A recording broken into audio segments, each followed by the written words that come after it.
आज मनुष्य अपने लक्ष्य को लेकर के सदैव सतर्क रहता है, विवेकशील रहता है, गुणवान रहता है, प्रज्ञावान रहता है और अपने लक्ष्य को लेकर के अपने लक्ष्य के मार्ग पर सतत चलता है।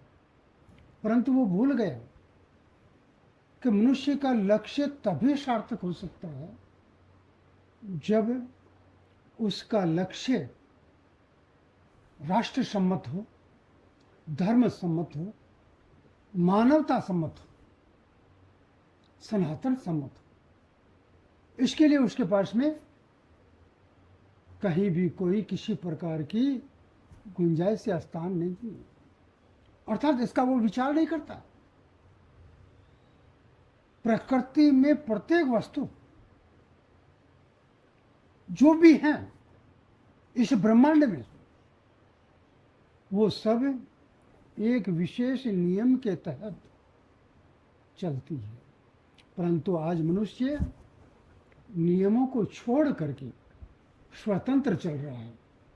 परिणाम स्वरूप लक्ष्य तो उसको प्राप्त हो जाता है, परंतु सर्वोच्च शिखर बिना सनातन के प्राप्त नहीं हो सकता, बिना धर्म के प्राप्त नहीं हो सकता, बिना वैदिक नियमों को धारण जब तक नहीं करेगा तब तक सार्थक नहीं हो सकता।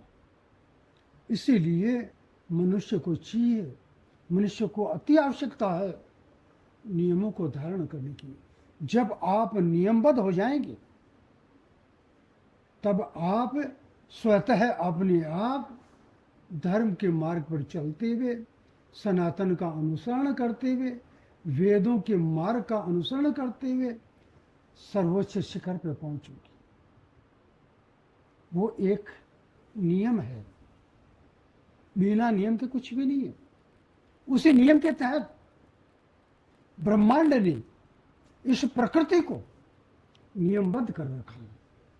उस नियमबद्धता के कारण मनुष्य प्रत्येक वस्तु ब्रह्मांड की जो प्रकृति के पंच तत्वों की है उनको सहज में ही समय समय पर नियमबद्ध प्राप्त करता है।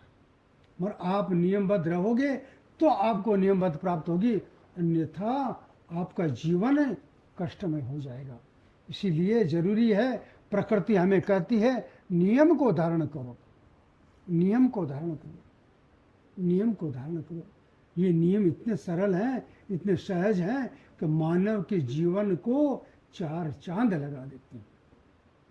मानव के जीवन को जो है सूर्य की तरह देदीप्यमान बना देते हैं और मानव के जीवन को गंगा के समान पवित्र बना देते हैं, सबका मंगल करने वाला बना देते हैं।